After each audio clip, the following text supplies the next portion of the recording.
नमस्कार. मी डॉक्टर सरवदे. आजच्या या लेक्चरमध्ये तुम्हा सर्वांचं मनापासून हार्दिक हार्दिक स्वागत करतो. मित्रांनो, कोरोनाच्या या जागतिक महामारीमुळे तुम्हाला वर्गात येता येत नाही आणि आम्हालासुद्धा पूर्वीसारखं वर्गात येऊन शिकवता येत नाही. तुमचं शैक्षणिक वर्ष वाया जाऊ नये, तुमचं शैक्षणिक नुकसान होऊ नये आणि म्हणून मुंबई विद्यापीठाच्या सूचनेनुसार त्यांनी घालून दिलेल्या मार्गदर्शक सूचनानुसार आपण ऑनलाईन वर्ग सुरू करीत आहोत.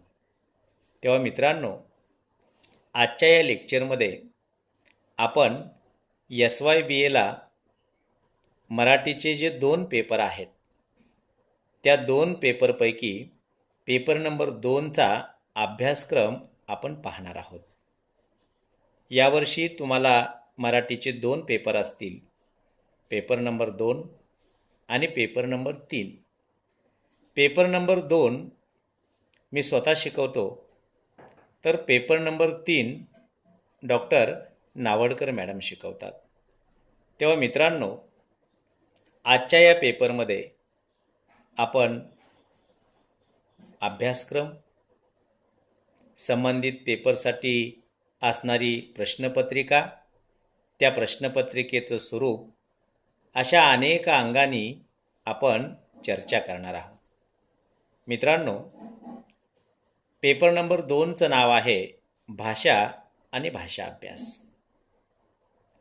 तुम्ही हे नाव ऐकून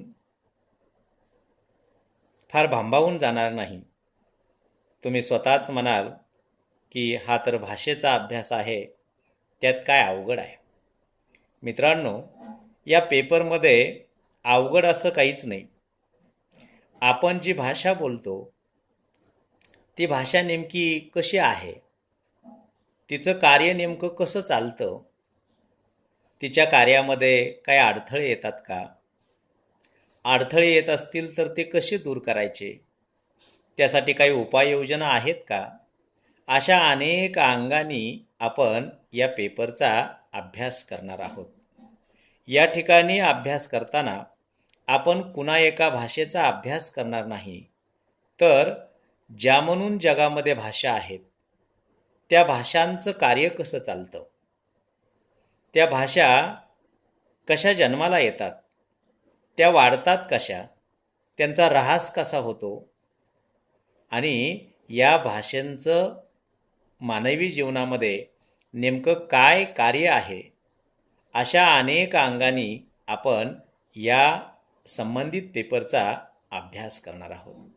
मित्रांनो, हा पेपर नंबर 2 हा 100 गुणांसाठी आहे आणि हा पेपर तसा फारसा अवघड नाही.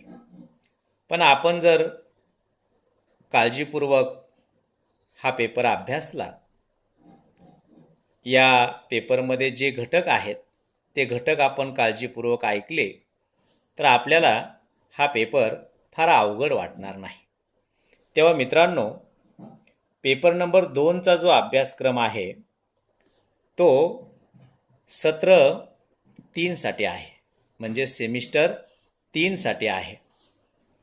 तेव्हा या अभ्यासक्रमामध्ये एकूण 3 घटक आहेत आणि हे 3 घटकसुद्धा फारसे मोठे नाहीत. तेव्हा आपण सुरुवातीला प्रत्येक घटकाचा बारकाईनं अभ्यास करू. त्या घटकातील प्रत्येक उपघटकाची आपण चर्चा करू, म्हणजे तुम्हाला हा पेपर किती सोपा आहे हे लक्षात येईल. तेव्हा मित्रांनो, अभ्यासपत्रिका क्रमांक 2 मध्ये घटक क्रमांक 1 आहे भाषा आणि भाषा अभ्यास. म्हणजे घटक क्रमांक 1चं नाव आहे भाषा आणि भाषा अभ्यास. या घटकामध्ये काही उपघटक आहेत आणि त्या उपघटकाच्या माध्यमातून आपण भाषेचा अभ्यास करणार आहोत. पहिला उपघटक आहे मानवी भाषेचे स्वरूप. म्हणजे काय, तर मानव जी भाषा बोलतो त्या भाषेचं नेमकं स्वरूप काय आहे, ते कसं आहे, याचा अभ्यास आपण करणार आहोत. त्यानंतर दुसरा उपघटक आहे मानवी व मानवेतर भाषा. म्हणजे मानवाची भाषा आणि मानव सोडून जे इतर प्राणी आहेत त्यांची भाषा. म्हणजे मानवाची भाषा कशी आहे आणि मानवेतर म्हणजे मानव सोडून इतर प्राण्यांची भाषा कशी आहे, अशा दोन्ही भाषांचा अभ्यास आपण या उपघटकामध्ये करणार आहोत. म्हणजे कीटक असतील, प्राणी असतील, पशु असतील, जलचर प्राणी असतील, अशा अनेक मानवेतर प्राण्यांचा अभ्यास आपण करणार आहोत. आणि मग मानवी भाषेमध्ये आणि मानवेतर भाषेमध्ये काय फरक आहे हा आपल्याला समजेल. त्यानंतर तिसरा उपघटक आहे भाषिक संप्रेषण व भाषेतर संप्रेषण. आता भाषिक संप्रेषण म्हणजे काय? संप्रेषण म्हणजे भाषेची देवाणघेवाण करणे, व्यवहार भाषेच्या माध्यमातून साधणे. मग या ठिकाणी भाषिक संप्रेषण आणि भाषेतर संप्रेषण असे दोन मुद्दे आलेले आहेत. भाषिक संप्रेषण म्हणजे काय? तर भाषेच्या माध्यमातून केले जाणारे संप्रेषण. आणि भाषेतर संप्रेषण म्हणजे काय? तर भाषेच्या अभावाने म्हणजे भाषेचा वापर न करता केलेले संप्रेषण. म्हणजे कसे? तर हावभावाच्या माध्यमातून आपण संप्रेषण करतो. म्हणजे कधी कधी आपण बाय बाय करतो, कधी आपण असा थंब करतो, डोळे मिचकावतो. म्हणजे हे हावभावाच्या माध्यमातून होणारं जे संप्रेषण आहे ते भाषेतर संप्रेषण आहे. तेव्हा भाषिक संप्रेषण आणि भाषेतर संप्रेषण याच्यामध्ये कोणता संप्रेषण व्यवहार परिपूर्ण आहे याची माहिती आपल्याला या उपघटकातून मिळणार आहे. त्यानंतर पुढचा उपघटक आहे मानवी भाषेची लक्षणे. म्हणजे मानव जी भाषा वापरतो त्या भाषेची नेमकी काय वैशिष्ट्ये आहेत, नेमकी काय गुणवैशिष्ट्ये आहेत, याचा अभ्यास आपल्याला या उपघटकाच्या माध्यमातून करता येणार आहे. आणि पाचवा उपघटक जो आहे त्याचं नाव आहे रोमान याकबसन कृत भाषेची सहकार्य. म्हणजे हा रोमान याकबसन जो आहे तो रशियन भाषा वैज्ञानिक आहे आणि त्यांनी म्हणून काही भाषेची सहकार्य सांगितलेली आहेत. आणि या सहकार्यातून आपल्याला भाषेचा तपशीलवार अभ्यास करता येतो. त्यानंतर मित्रांनो घटक क्रमांक 2. या घटक क्रमांक 2चं नाव आहे भाषा, समाज आणि संस्कृती. हे तिन्ही घटक मानवी जीवनामध्ये फार महत्त्वाचे असतात, महत्त्वाचे ठरत असतात. आणि या 3 घटकाच्या अनुषंगानं आपण भाषेचा अभ्यास करणार आहोत. या घटक क्रमांक 2 मध्ये काही उपघटक आहेत.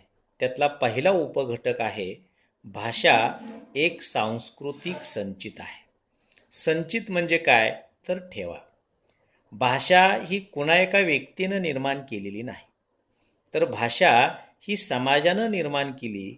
म्हणून भाषा हे समाजाचं अपत्य मानलं जातं. आणि म्हणून भाषेची जी जडणघडण आहे, भाषेचा जो विकास आहे, भाषेची जी वाढ आहे ती सर्वस्वी समाजाच्या हातामध्ये असते.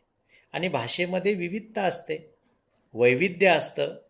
यालाच आपण सांस्कृतिक संचित म्हणतो. म्हणजे समाजानं निर्माण केलेली भाषा हा समाजाचा सामाजिक ठेवा असतो. तो एका पिढीकडून दुसऱ्या पिढीकडं आपण संक्रमित करत असतो. तेव्हा या मुद्द्यामध्ये आपल्या ज्या अनेक भाषा आहेत त्या भाषांचं काय सांस्कृतिक संचित आहे याची माहिती आपल्याला या उपघटकामध्ये पाहायला मिळणार आहे. त्यानंतर दुसरा उपघटक आहे भाषेचा बहुजिन्सीपणा. म्हणजे काय? तर भाषेमधून आपण एकच एक व्यवहार करत नाही, तर भाषेच्या माध्यमातून आपण अनेक व्यवहार करत असतो. आणि म्हणून भाषा ही एकजिन्सी नसते, तर भाषा ही बहुजिन्सी असते. म्हणजे भाषेच्या माध्यमातून आपल्याला बहुविध अशा स्वरूपाची कार्य करता येतात, कामे करता येतात. त्यानंतर पुढचा उपघटक आहे भाषेची विविधता. म्हणजे भाषेमध्ये इतकं वैविध्य आहे, इतकी विविधता आहे की आपल्याला लक्षात येतं की भाषा जर नसती तर मानवी जीवन गतिमान झालं असतं का? मानवी जीवनाचा विकास झाला असता का? अशा अनेक प्रश्न आपल्याला पडू शकतात. तेव्हा या उपघटकातून आपल्याला भाषेची विविधता लक्षात येणार आहे. पुढचा उपघटक आहे भाषेचा विकास आणि ऱ्हास. म्हणजे भाषेचा विकास करायचा असेल तर काय नियोजन करावं लागेल आणि भाषेचा ऱ्हास कशामुळं होतो याची काही कारणं आहेत. म्हणजे कोणत्याही भाषेचा विकास हा गुणवत्तापूर्ण वापरातून होत असतो आणि तोच वापर जर थांबला तर भाषेचा ऱ्हास होतो.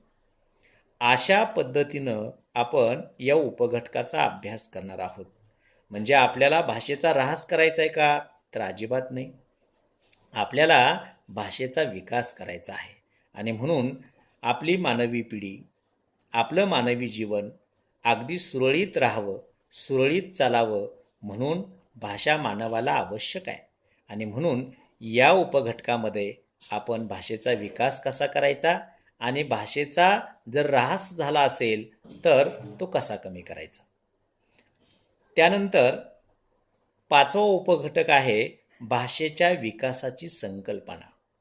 या उपघटकामध्ये भाषेच्या विकासासाठी काही पायऱ्या केलेल्या आहेत आणि या पायऱ्या आपण या उपघटकामध्ये पाहणार आहोत. त्यानंतर सहावा उपघटक आहे भाषेच्या ऱ्हासाची संकल्पना व कारणे.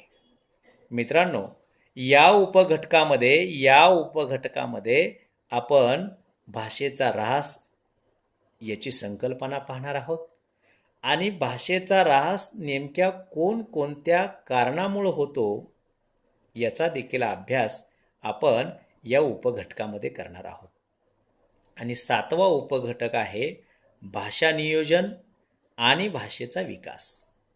या उपघटकामध्ये आपल्याला भाषेचं नियोजन कशा पद्धतीनं करता येईल, ते कोण करेल, त्याची काही साधनं आहेत का, त्यासाठी काही माध्यमं आहेत का, याचा देखील अभ्यास आपण या टॉपिकमध्ये करणार आहोत. आणि भाषेचा विकास मगाशी मी म्हटल्याप्रमाणे तो कसा करता येईल याचा अभ्यास आपण या टॉपिकमध्ये करणार आहोत. आणि शेवटचा घटक आहे घटक क्रमांक 3. याचं नाव आहे भाषा आणि बोली. आपल्याला अनेकांना कळत नाही की प्रमाण भाषा म्हणजे काय आणि बोली म्हणजे काय. आपण जेव्हा वृत्तपत्र वाचतो, आपण एखादा ग्रंथ वाचतो, आपण एखादं पुस्तक वाचतो, आपण बातम्या ऐकतो, पाहतो, तेव्हा अशा वेगवेगळ्या माध्यमातून वापरली जाणारी भाषा ही प्रमाण भाषा असते.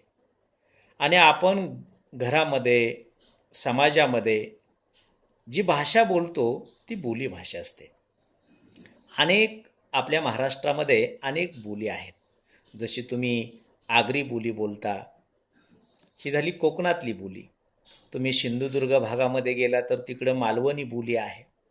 आणि महाराष्ट्राच्या तर अनेक प्रांतामध्ये वेगवेगळ्या प्रकारच्या बोलीभाषा आहेत. तेव्हा या टॉपिकमध्ये मित्रांनो आपल्याला भाषा आणि बोली यांच्यातला फरक समजून घ्यायचा आहे. आणि प्रमाण भाषासुद्धा आपल्याला जीवनामध्ये कोणकोणत्या ठिकाणी उपयुक्त ठरते याचा अभ्यास या टॉपिकमध्ये करायचा आहे. आणि आपण जी बोलीभाषा बोलतो आहे ती महत्त्वाची आहे का? तर जरूर महत्त्वाची आहे. ती जगली पाहिजे, ती टिकली पाहिजे आणि पुढच्या पिढीकडं ती संक्रमितसुद्धा झाली पाहिजे. आणि म्हणून या टॉपिकमध्ये आपण काही उपघटक पाहणार आहोत. त्यातला पहिला उपघटक आहे प्रमाण भाषा म्हणजे काय. प्रमाण भाषा नेमकं कशाला म्हणायचं, या प्रमाण भाषेचा उपयोग कोणत्या ठिकाणी करावा याची माहिती आपण या उपघटकामध्ये करणार आहोत.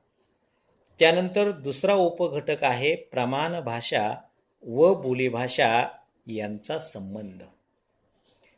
बऱ्याच लोकांना असं वाटतं, काही लोकांचा समज असा आहे की प्रमाण भाषा म्हणजे श्रेष्ठ आणि बोलीभाषा म्हणजे कनिष्ठ. प्रमाण भाषा म्हणजे उच्च दर्जाची आणि बोलीभाषा म्हणजे हलक्या दर्जाची, असा अनेक लोकांचा गैरसमज आहे. तेव्हा या गैरसमजाबद्दल आपण या टॉपिकमध्ये माहिती घेणार आहोत. त्यानंतर तिसरा टॉपिक आहे बोलीभाषा म्हणजे काय. महाराष्ट्रामध्ये अनेक बोलीभाषा आहेत. त्या बोलींना बोली असं का म्हटलं गेलं, त्याची काही कारणं आहेत का, या संबंधीची माहिती आपण या उपघटकामध्ये पाहणार आहोत. चौथा उपघटक आहे बोलीभाषेविषयीचे गैरसमज. म्हणजे या उपघटकामध्ये मानवाच्या मनामध्ये बोलीभाषेबद्दल जे गैरसमज आहे, बोलीभाषेबद्दलचं जे न्यूनत्व आहे, कमीपणा आहे, या संदर्भातली माहिती आपण या उपघटकामध्ये पाहणार आहोत. त्यानंतर सहावा उपघटक आहे मराठी भाषेच्या विविध बोली. मराठी भाषा ही मुख्य भाषा आहे आणि ज्या विविध बोली आहेत त्या बोली या मराठी भाषेच्या पोटभाषा आहेत. तिच्या पोटातूनच या जन्मलेल्या विविध बोली आहेत. तेव्हा अशा विविध बोलींचा अभ्यास आपण या सहाव्या उपघटकामध्ये करणार आहोत. त्यानंतर सातवा उपघटक आहे बोली अभ्यासाची साधने. समजा आपल्याला जर एखाद्या बोलीभाषेचा अभ्यास करावयाचा असेल तर त्यासाठी कोणकोणती साधनं वापरली पाहिजेत, कोणकोणत्या साधनांचा उपयोग केला पाहिजे, याचा अभ्यास आपण या सातव्या उपघटकामध्ये करणार आहोत. त्यानंतर आठवा उपघटक आहे बोलीभाषेसमोरील आव्हाने, म्हणजे थोडक्यात संकटे. आजच्या ज्या बोली आहेत त्या बोलीभाषेसमोर कोणकोणती आव्हाने आहेत, कोणकोणती संकटे उभी राहिलेली आहेत आणि ती संकटे कशी दूर करायची, याचा अभ्यास आपण या टॉपिकमध्ये करणार आहोत. आणि शेवटचा उपघटक आहे बोलीभाषेचे संवर्धन याविषयीचे उपाय. म्हणजे आपली बोलीभाषा हा आपल्या मानवी जीवनाचा अविभाज्य भाग असतो. आपण दररोजच्या जीवनामध्ये, घरामध्ये, अंगणामध्ये, समाजामध्ये, मित्रामध्ये फिरायला गेल्यानंतर आपण बोलीभाषाच वापरत असतो. तेव्हा ही बोलीभाषा टिकावी, कारण प्रत्येक समाजाची बोली हा त्या समाजाचा एक स्वाभिमान असतो, त्या समाजाची ती अस्मिता असते. तेव्हा अशा बोलीभाषेचं संवर्धन कसं करायचं, त्यासाठी काही उपाय आहेत का, तर जरूर आहेत. तेव्हा अशा उपायासंबंधी माहिती आपण या 9व्या उपघटकामध्ये करणार आहोत. मित्रांनो, पेपर नंबर 2 मध्ये फक्त 3 घटक आहेत आणि त्या 3 घटकाबद्दल आपण सविस्तर चर्चा केलेली आहे. आता यानंतर आपण या पेपरसाठी जी प्रश्नपत्रिका असणार आहे त्या प्रश्नपत्रिकेचं नेमकं स्वरूप काय आहे त्याच्यावर आपण चर्चा करू. मित्रांनो, हा पेपर 100 गुणांचा आहे. हे 100 गुण कशा पद्धतीनं असतील, तर या ठिकाणी आपण काही माहिती दिलेली आहे. प्रश्न पहिला जो असणार आहे तो घटक क्रमांक 1 वर असणार आहे. तो कसा असणार आहे, तर घटक क्रमांक 1 वर आधारित अंतर्गत पर्यायासह एक प्रश्न.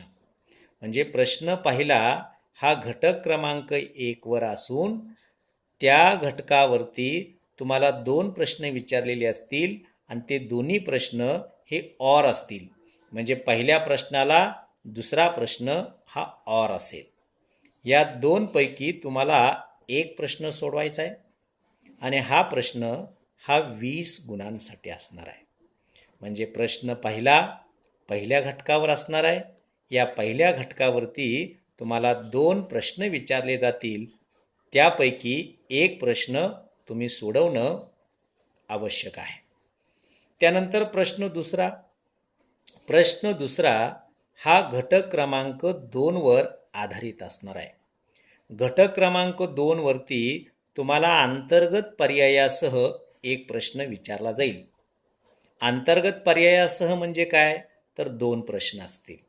त्या 2 प्रश्नापैकी तुम्हाला एक प्रश्न सिलेक्ट करून किंवा निवडून तो तुम्हाला सोडवायचा आहे. प्रश्न दुसरा हा सुद्धा 20 गुणांसाठी आहे. त्यानंतर प्रश्न तिसरा हा घटक क्रमांक 3 वर असणार आहे. घटक क्रमांक 3 वरती अंतर्गत पर्यायासह एक प्रश्न असेल. म्हणजे 2 प्रश्न विचारले जातील. त्यामध्ये एक प्रश्न तुम्हाला सिलेक्ट करून तो लिहायचा आहे. हा प्रश्नसुद्धा प्रश्न तिसरा 20 गुणांसाठीच आहे. त्यानंतर प्रश्न चौथा हा घटक क्रमांक 1, घटक क्रमांक 2 आणि घटक क्रमांक 3 वर आधारित असणार आहे. आणि प्रश्न चौथ्यामध्ये तुम्हाला टिपा लिहायच्या आहेत. या ज्या टिपा आहेत ह्या टिपा 30 गुणांसाठी आहेत. माफ करा, या ठिकाणी 20 गुण अशी नोंद झालेली आहे. तर आपण ती समजून घ्यावी. प्रश्न चौथा हा 30 गुणांसाठी असून या 30 गुणांसाठी तुम्हाला 3 टिपा लिहायच्या आहेत. त्या ठिकाणी तुम्हाला 6 टिपा दिल्या जातील. 6 टिपापैकी तुम्हाला 3 टिपा निवडून, तुम्हाला ज्या टिपा येतात त्या निवडून त्या सोडवायच्या आहेत. आणि प्रश्न 5वा म्हणजे शेवटचा प्रश्न 5वा हा घटक क्रमांक 1, घटक क्रमांक 2 आणि घटक क्रमांक 3 वर आधारित असणार आहे. मात्र या 5व्या प्रश्नाचं स्वरूप अतिशय सोपं आहे. तुम्हाला या 5व्या प्रश्नामध्ये वस्तुनिष्ठ स्वरूपाचे 8 प्रश्न विचारले जातील. आणि या 8 प्रश्नापैकी तुम्हाला फक्त 5 प्रश्न सोडवायचे आहेत. म्हणजे या प्रश्नाचं उत्तर तुम्हाला एका वाक्यात द्यावयाचं आहे. आणि मार्क आहेत 10. म्हणजे पहिला प्रश्न 20 गुण, दुसरा प्रश्न 20 गुण, तिसरा प्रश्न 20 गुण, चौथा प्रश्न 30 गुण आणि 5वा प्रश्न 10 गुण, असे एकूण 100 मार्क असणार आहेत. मित्रांनो, प्रश्न क्रमांक 5 मध्ये जर आपल्याला 10 पैकी 10 मार्क मिळवायचे असतील तर मी जे लेक्चर घेणार आहे, जे शिकवणार आहे, ते आपण काळजीपूर्वक ऐकणं अतिशय आवश्यक आहे.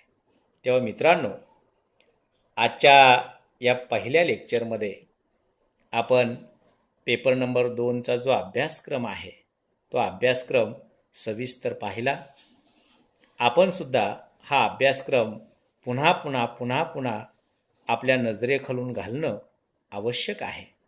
तेव्हा मित्रांनो, आजच्या या लेक्चरमध्ये आपण इथेच थांबूया. घरी राहा, सुरक्षित राहा, छान राहा, एवढाच मी संदेश आपणाला देईन. आज आपण इथेच थांबूया. धन्यवाद.